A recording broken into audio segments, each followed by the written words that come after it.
નમસ્કાર વિદ્યાર્થી મિત્રો, આજે આપણે એકાઉન્ટ વિષયમાં છઠ્ઠા ચેપ્ટરનો આપણે અભ્યાસ કરી રહ્યા છીએ.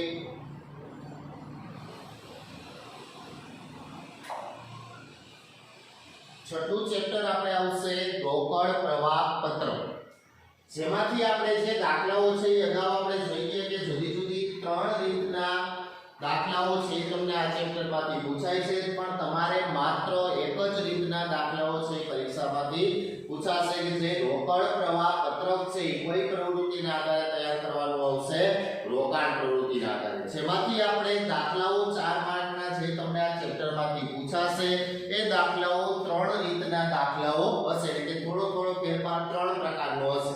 જે આપણે ટેક્સ્ટબુકમાં સ્વાધ્યાયમાંથી ગયા લેક્ચરમાં આપણે બે દાખલાઓ જોઈ ગયા. એક તમને સીધું રકમમાં શું આપી દીધું હોય, ખરીદી કે વેચાણ, તો એ જ રકમ તમારે દર્શાવવાની. જ્યારે તમને શરૂઆતની બાકી અને આખરની બાકી આપેલ હોય ત્યારે આપણે ખરીદ વેચાણ છે એ શું કરવાનું, નક્કી કરવાનું.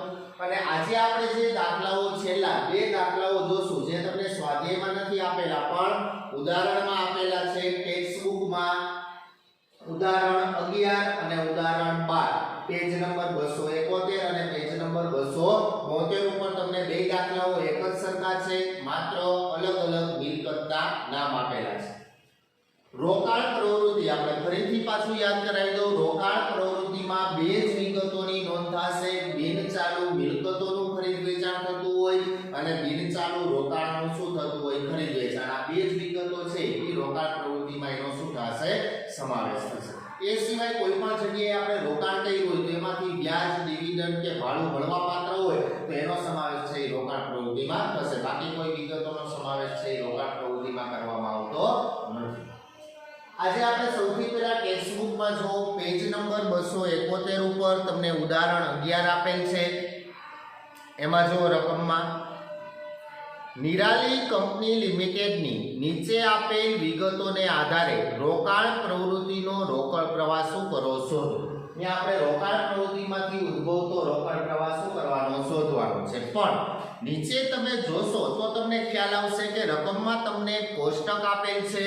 જે કોષ્ટકમાં તમને વિગતો આપેલ છે ને એ કોઈ પણ એક જ મિલકતની બધી વિગતો આપેલ છે. જો નીચે તમને કીધું કે યંત્રોની શરૂઆતની બાકી, એટલે કે વર્ષ શરૂ થયું ત્યારે યંત્રો એટલા હતા. યંત્રોની આખરની બાકી, એટલે કે વર્ષ પૂરું થયું ત્યારે પેઢી પાસે એટલા યંત્રો હતા.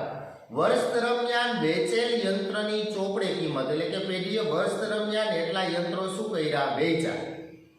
યંત્રો પર ગણેલ ઘસારો, એટલે કે વર્ષ દરમિયાન પેઢીએ એટલો મિલકત પર શું ગણ્યો, ઘસારો ગણ્યો. અને યંત્રની વેચાણ કિંમત કેટલી આપેલ છે, 15,000.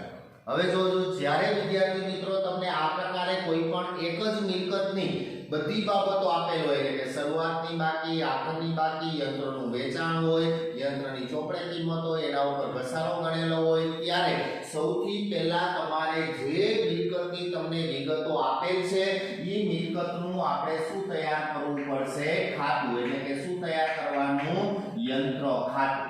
એટલે એના ઉપરથી આપણે ખબર પડશે કે પેઢીએ વર્ષ દરમિયાન કેટલા યંત્રો વેચ્યા અને વર્ષ દરમિયાન કેટલા યંત્રો શું કર્યા, ખરીદ્યા. તો અહીં આપણે સૌથી પહેલા શું તૈયાર કરશું, યંત્ર ખાતું તૈયાર કરશું. હવે જે વિગતો તમને આપેલ છે એ બધી વિગતો આપણે યંત્રના ખાતામાં શું કરવાની, નોંધી લેવાની. એટલે આપણે ખબર પડી જશે કે કેટલા યંત્રો વેચ્યા, કેટલા યંત્રો શું કર્યા, ખરીદ્યા. તો જે વિગતો આપેલ છે એ બધી વિગતો આપણે યંત્રના ખાતામાં શું કરતી જવાની, નોંધતી જવાની. પહેલેથી વિગત જો, સૌથી પહેલી વિગત શું આપેલ છે, યંત્રોની શરૂઆતની બાકી કેટલી આપેલ છે, 4,50,000.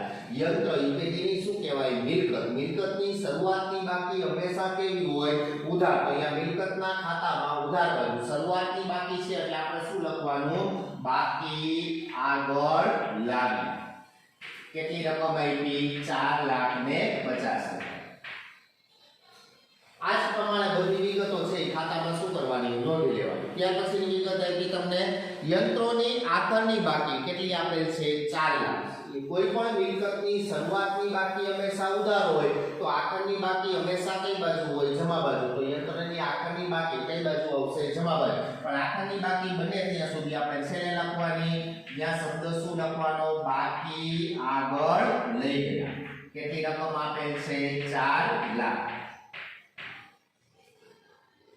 ત્યાર પછીની વિગત આપેલ છે વર્ષ દરમિયાન વેચેલ યંત્રની ચોપડે કિંમત. હવે સામે જોવો પહેલા ઈ ચોપડે કિંમત આપેલ છે પણ એ કેટલામાં વેચવું ઈ જરૂરી હોય. પણ પહેલા આપણે ઉપર જોવો વિગત યંત્રો પર ગણેલ ઘસારો. કેટલો ઘસારો છે? 50,000. હવે જો અહીંયા ધ્યાન રાખજો ઘસારો છે તે મિલકતના ખાતામાં કઈ બાજુ આવશે એના માટે આપણે પહેલા વિચારવાનું ઘસારો ઈ પેઢી માટે શું કહેવાય?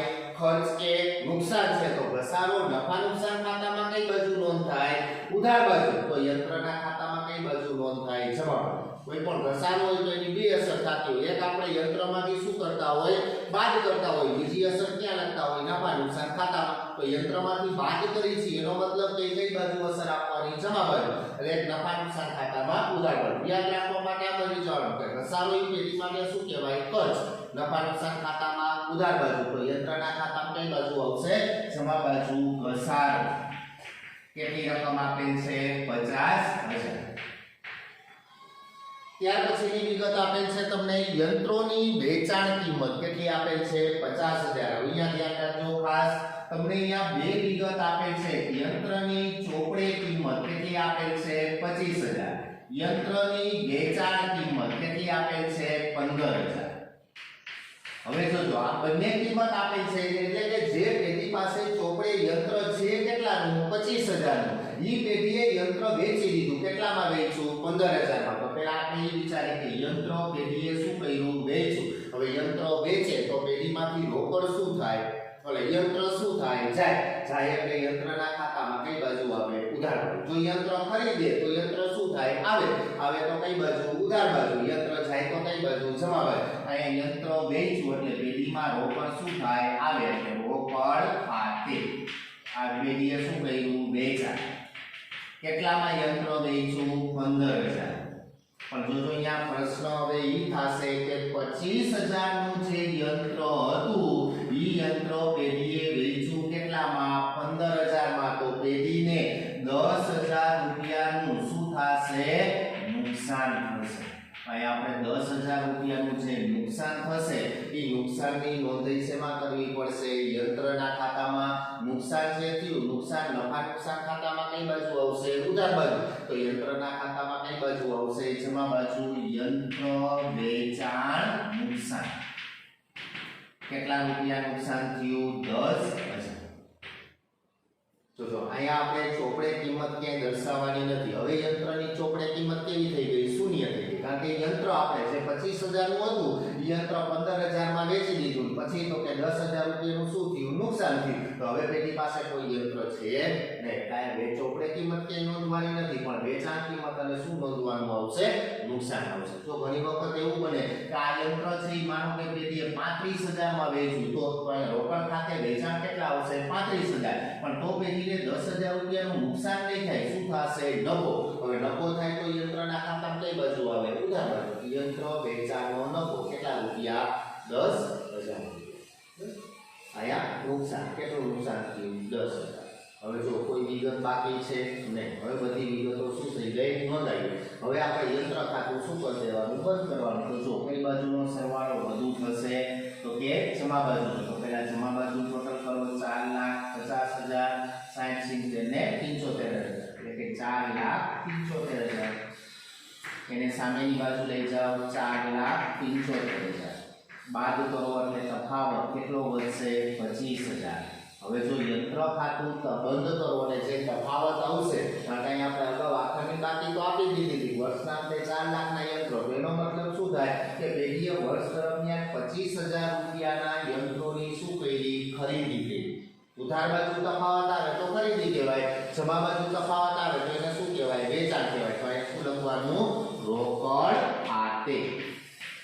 કારણ કે ખરીદી કરશે તો રોકડ શું થાય? જાય. એટલે રોકડના ખાતામાં કઈ બાજુ આવે? જમા બાજુ. તો યંત્રના ખાતામાં કઈ બાજુ આવશે? ઉધાર બાજુ. આ શું તૈયાર થયું? યંત્ર ખાતું તૈયાર થયું. એટલે જ્યારે કોઈ પણ એક જ મિલકતની બધી વિગતો આપેલ હશે ત્યારે આપણે જે તે મિલકત હશે એ મિલકતનું શું તૈયાર કરવાનું? ખાતું. તફાવત જે આવે ઉધાર બાજુ આવે તો ખરીદી કરવાની, તો જમા બાજુ આવે તો શું કરવાનું? વેચાણ કરવાનું. હવે આ ખાતું તૈયાર થઈ જાય પછી હવે આપણે એના ઉપરથી શું નક્કી કરવાનો?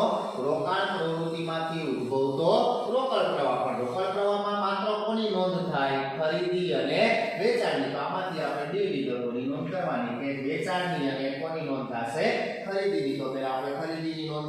યંત્રની ખરીદી. કેટલી ખરીદી કરી? 25,000. યંત્રની ખરીદી કરી તો રોકડ શું થાય? જાય. જાય એટલે કેવો રોકડ પ્રવાહ? જાવક. જાવક એટલે શેમાં લખવાનું? માઈનસમાં. અને યંત્રનું વેચાણ કર્યું કેટલું? 15,000. તો યંત્રનું વેચાણ કેટલા રૂપિયા? 15,000. વેચાણ કરી તો રોકડ શું થાય? આવે. એટલે કેવો રોકડ પ્રવાહ? આવક. આવક છે એટલે શેમાં લખવાનું? પ્લસમાં લખવાનું. આ યંત્રનું વેચાણ. બાકી ઘસારો છે, નુકસાન છે, એ બધી કઈ ક્યાં આવે? નફા નુકસાન. એટલે કેવી પ્રવૃત્તિ કહેવાય? કામગીરી. એનો આમાં ક્યાંય સમાવેશ થશે નહીં. અહીંયા દાખલો પૂરો. સરવાળો કરી નાખો. -25,000 પ્લસ 10,000 એટલે કેટલા આવશે? -10,000. આ શું કર્યું કહેવાય આપણે? તો કે રોકાણ પ્રવૃત્તિનો માઈનસ છે એટલે શું લખવાનું? જાવક રોકડ પ્રવાહ. જાવક રોકડ પ્રવાહ કેટલો આવશે? 10. અહીંયા છે વિગતો. આ એક્ઝામ્પલ 11. હવે એ જ પ્રમાણે એક્ઝામ્પલ 12 જો. એ જ પ્રકારનો દાખલો છે એક્ઝામ્પલ 12 જો. પેજ નંબર 272 ઉપર આપેલ છે તમને. માનસી કંપની લિમિટેડની નીચેની વિગતો પરથી કામગીરી નફાને અસર કરતા વ્યવહારો અને રોકાણ પ્રવૃત્તિમાંથી ઉદ્ભવતા રોકડ પ્રવાહ શું કરો? શોધો. તો અહીંયા આપણે રોકાણ પ્રવૃત્તિમાંથી ઉદ્ભવતો રોકડ પ્રવાહ શું કરવાનો? શોધવાનો. નીચે જો તમને વિગત આપેલ છે બધી. કોની વિગતો છે? ફર્નિચરની. તો આપણે કયું ખાતું તૈયાર કરવાનું? ફર્નિચર ખાતું. હવે જે વિગતો આપેલ છે એ વિગતો આપણે ફર્નિચરના ખાતામાં શું કરતી જવાની? નોંધતી જવાની. પહેલી વિગત જો શું આપેલ છે? ફર્નિચરની શરૂઆતની બાકી કેટલી આપેલ છે? 12 લાખ. શરૂઆતની બાકી મિલકતની કઈ બાજુ આવશે? ઉધાર બાજુ. અહીંયા વિગત શું લખવાની? બાકી આગળ લાવ્યા. કેટલી રકમ છે? 12 લાખ. ત્યાર પછીની બીજી વિગત ફર્નિચરની આખરની બાકી. મિલકતની આખરની બાકી કઈ બાજુ આવશે? જમા બાજુ. અહીંયા વિગત શું લખવાની? બાકી આગળ લઈ ગયા. કેટલી રકમ છે? 18 લાખ. ત્યાર પછીની વિગત ફર્નિચર પર ઘસારો. ઘસારો એ પેઢી માટે શું કહેવાય? ખર્ચ. ખર્ચ છે કે નુકસાન છે એટલે નફા નુકસાન ખાતામાં ઉધાર બાજુ. તો ફર્નિચરના ખાતામાં જમા બાજુ ઘસારો. કેટલી રકમ આપેલ છે? 2 લાખ. ત્યાર પછીની વિગત ફર્નિચરનું વેચાણ. વેચાણ કરશે ફર્નિચર એટલે ફર્નિચર પેઢીમાંથી શું થાય? જાય. જાય એટલે કઈ બાજુ આવશે? જમા બાજુ. ફર્નિચરનું વેચાણ. વેચાણ કરે તો પેઢીમાં રોકડ શું થાય? આવે. એટલે રોકડ ખાતે. અહીંયા વિગત શું લખવાની? વેચાણ. કેટલાનું વેચાણ કર્યું ફર્નિચરનું? 4 લાખ. 4 લાખમાં પેઢીએ ફર્નિચર શું કરી દીધા? વેચી દીધા. પણ જો અહીંયા નીચે કીધું વેચેલ ફર્નિચરની ચોપડે કિંમત. ચોપડે કિંમત કેટલી આપેલ છે? 3,20,000. ઈ ફર્નિચર પેઢીએ કેટલામાં વેચ્યું? 4 લાખમાં. એટલે કે 3,20,000 નું ફર્નિચર હતું. કેટલામાં વેચ્યું? 4 લાખમાં. તો અહીંયા પેઢીને 80,000 રૂપિયાનો શું થશે?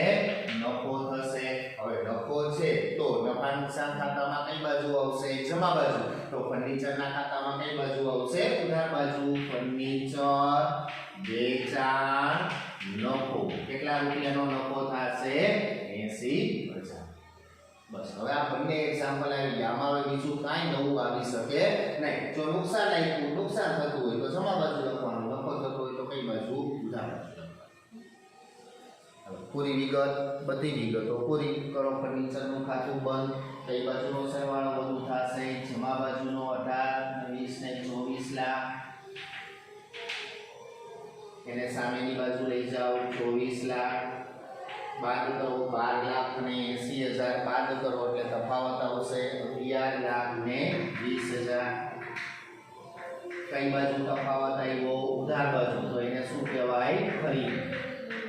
અહીંયા લખવાનું કોના ખાતે? રોકડ ખાતે. આ ફર્નિચર ખાતું પૂરું. હવે ફર્નિચર ખાતામાંથી જે વિગતો આવતી હોય વિગતો આપણે શેમાં લખવાની? રોકાણ પ્રવૃત્તિમાંથી ઉદ્ભવતો રોકડ પ્રવાહ. શરૂઆતની બાકી આવે ને નફો ન આવે પ્રસાર નો આવે માત્ર શું આવે ખરીદી અને વેચાણ એટલે લખવાનું કે યંત્રની ખરીદી કેટલી ખરીદી કરી 11,20,000 ખરીદી કરે તો રોકડ શું થાય જાય એટલે કેવો રોકડ પ્રવાહ ચાલક રોકડ પ્રવાહ અને જમા બાજુ શું આવશે વેચાણ તો યંત્રનું વેચાણ કેટલું વેચાણ કર્યું 4 લાખ વેચાણ કરે તો રોકડ શું થાય આવે એટલે કેવો રોકડ પ્રવાહ આવક રોકડ પ્રવાહ 11,20,000 માંથી 4 લાખ છે એ બાદ કરી દો બાદ કરો એટલે તફાવત કેટલો આવશે 7,20,000 કેવા આવશે માઈનસ એની સામે શું લખવાનું રોકાણ પ્રવૃત્તિનો ચાવક રોકડ